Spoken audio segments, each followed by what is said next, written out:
Oke, selamat pagi dan semuanya. Hari ini kita akan membahas tentang sepak bola lanjutan, di mana kemarin kita sudah membahas tentang pembagian wasit ataupun pelanggaran-pelanggarnya. Jadi ingat, jangan lupa untuk mencatat tugas-tugas, jangan lupa untuk poin pentingnya anakku ya. Langsung saja untuk mempersingkat waktu, yaitu ya aktivitas menendang atau bentuk menendang bola. Jadi sebelum saya jelaskan, bentuk menendang bola yang terjadi di lapangan itu adalah 4, tapi kenyataannya di buku yaitu adalah 3. Jadi di sini saya membuat 4. Kenapa 4? Ya, mari yuk kita bahas bersama-sama. Yang pertama, menendang bola dengan kaki bagian dalam. Ya. Yang kedua, menendang bola dengan punggung kaki. Yang ketiga, menendang bola dengan kaki bagian luar. Yang keempat, menendang bola dengan ujung kaki. Nah, jadi kenyataannya hanya 3, tapi yang aslinya di sini di lapangan 4. Kenapa? Ini dipakai ujung kaki ini ketika kita keadaan terdesak ataupun sepintas tidak kepikiran. Nah, makanya kan menggunakan ujung kaki. Ya, lanjut lagi. Ini dia bentuk menendang bola dengan kaki bagian dalam. Nah, perhatikan gambar Ronaldo. Antara dua dia ya, kaki bagian dalam atau punggung kaki. Tapi kelihatannya kayak gini dia menggunakan bagian dalam. Yuk, cara menendang bola. Cara menendang bola untuk kaki bagian dalam. Ingat, bukan untuk bagian dalam, tapi semuanya, baik punggung, kaki bagian dalam atau ujung kaki ya. Yang pertama itu mencari tempat atau posisinya di mana yang bagus. Jangan keadaan tidak rata, tapi carilah tempat yang rata ya. Yang kedua, ambil sentuhan yang bagus, maksudnya sentuhan perkenan bola pada kaki. Tempatkan kaki dan ayunkan lengan. Iya, kenapa saya diayunkan lengan? Iya, karena lengan itu untuk mengambil gerakan tenaganya, powernya. Lihat, perhatikan gambar tangan Ronaldo ini ya. Dia mengambilkan gerakan tangannya, dia sirama dengan kaki dan tangan ya. Yang keempat, kembalikan kaki tendangan Anda ya. Setelah menendang, langkahkan maju ke depan. Kenapa? Iya, untuk mengatur keseimbangan agar tidak terjatuh. Karena biasanya kalau untuk menendang kan mengambil power yang kuat ya. Jaga tubuh Anda tetap lurus ya, betul. Tendang bola dengan kaki dengan bagian yang benar. Saya bilang tadi, perkanan kaki pada bola ya. Terakhir, tidak lanjut.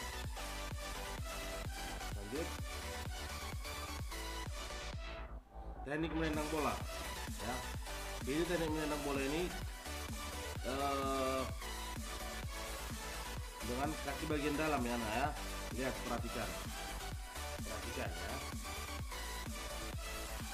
Saya tidak perlu membaca ininya lagi, saya menjelaskan bagian tambahannya saja ya.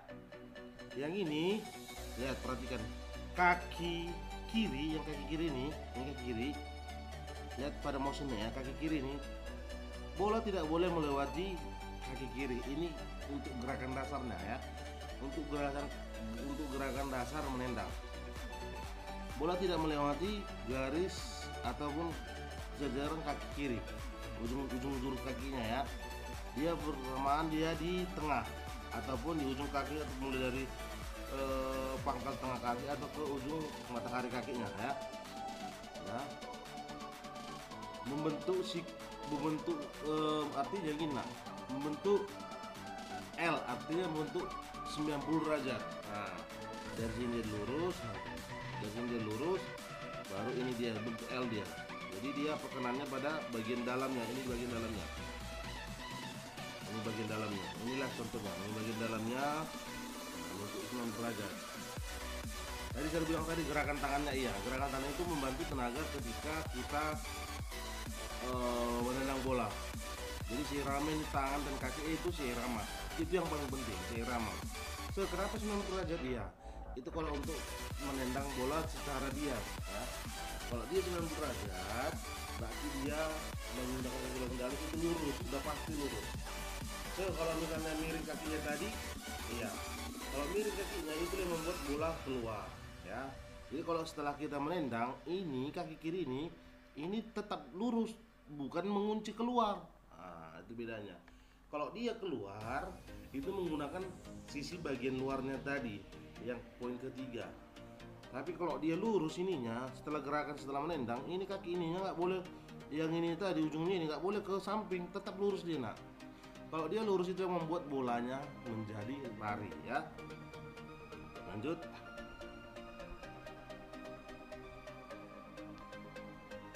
Nah ini dia menggunakan punggung kaki. Perhatikan, punggung kaki ini, bola yang ininya, perkenan kakinya tepat di tengah-tengah ya, tepat di tengah-tengah, bukan di atas ataupun di bawah. Kalau di bawah dia itu yang bola bijanya, itu yang membuat bola naik.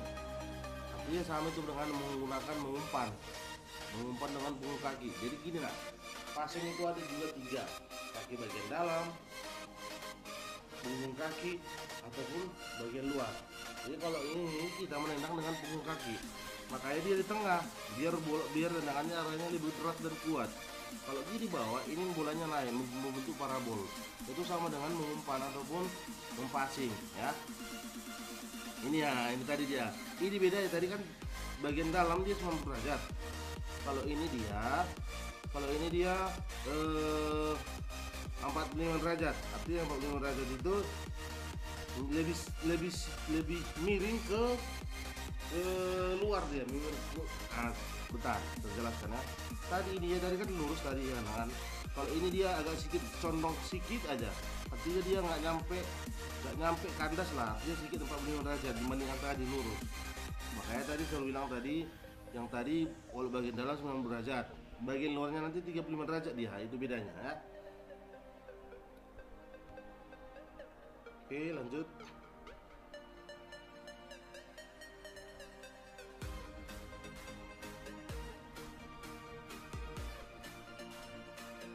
Ini tidak perlu saya jelaskan karena udah tepat ya, kalau udah ini nak ya, udah saya jelaskan.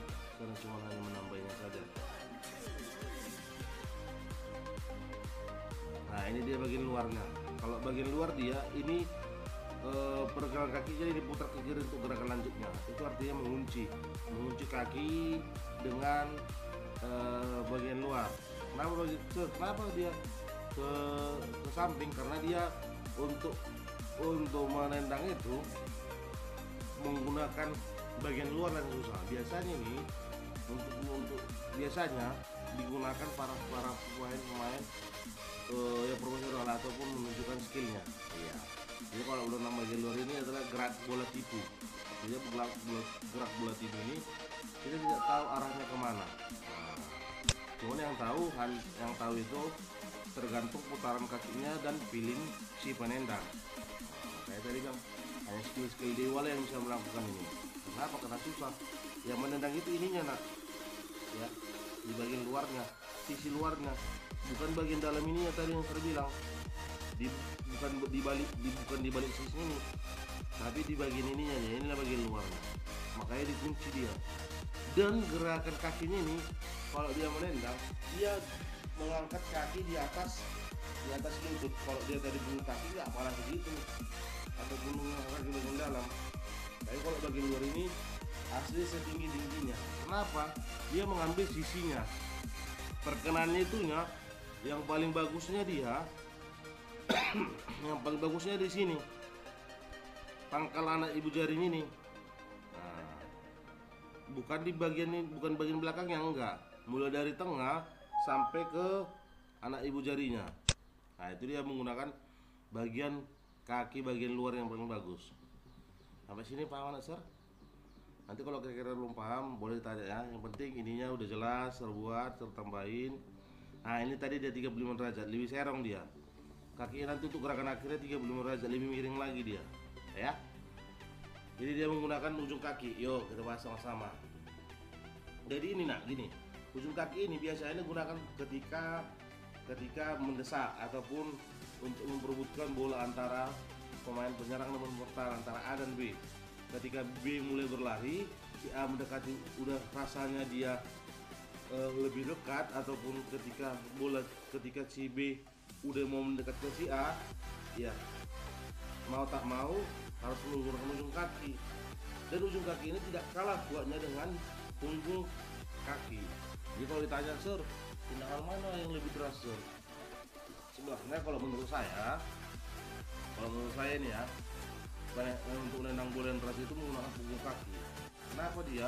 Karena dia penampang kaki itu mengenai bola semuanya ke bola tadi. Penampang kaki itu bersentuhan dengan bola, semua ikut bagian kaki itu kena. Beda dengan kaki bagian dalam. Kalau dalamnya saja dia, kalau matahari ya kakinya kena, di bawah matahari kaki kena, di bawah matahari kaki kena, itu tendangan tidak akan bagus. Itu tendangan bisa mengakibatkan tendangan lari. Nah, makanya dia menggunakan dalamnya itu dari sisi tengah sampai ujung kaki. Kalau punggung kaki dia mau ke atasnya pun terserah, yang penting dia tepat di tengah-tengah bolanya. Nah, itu dia bedanya. Kalau di ujung kaki dia, jadi hampir sama nih, ujung kaki dengan punggung kaki. Cuma bedanya kalau ujung kaki ini tergantung kekuatan jempol kaki kita. Makanya kalau misalnya pemain-pemain amatir menggunakan ujung kaki, nah itu yang membuat kakinya tadi terkilir. Nah, makanya harus betul-betul terlatih agar tendangannya lebih kuat dan terarah. Makanya powernya bersama. Jadi perkenannya itu di jempol jari kaki, nah ya, bukan seluruh kakinya, enggak ya. Yang paling bagus itu adalah jempol jari kakinya. Kalau misalnya penalti, bisa nggak dilakukan shot? Bisa. Ini yang membuat kalau tendangan penalti, kalau untuk menendang nggak, untuk menipu arah penjaga gawangnya ya pakai ujung kaki. Jadi dia tidak tahu arahnya bolanya mau kemana. Kalau punggung kaki kita kan udah mulai tarian kaki kita kan udah berbentuk. Kalau ujung kaki dia enggak, hanya nyucuk aja dia. Mau ke tengah lebih baik lagi. Tapi kalau biasanya ini kalau ujung kaki ini lebih baiknya digunakan ke tengah ataupun ke ujung atas. Ujung atas ini tergantung keahliannya tadi. Tapi lebih baik lagi ke tengah, powernya lebih kuat. Ya. Oke, mungkin itu saja dari Sir. Semoga bermanfaat. Jangan lupa untuk mencatat poin-poin pentingnya, nak ya. Tetap semangat dan salam olahraga.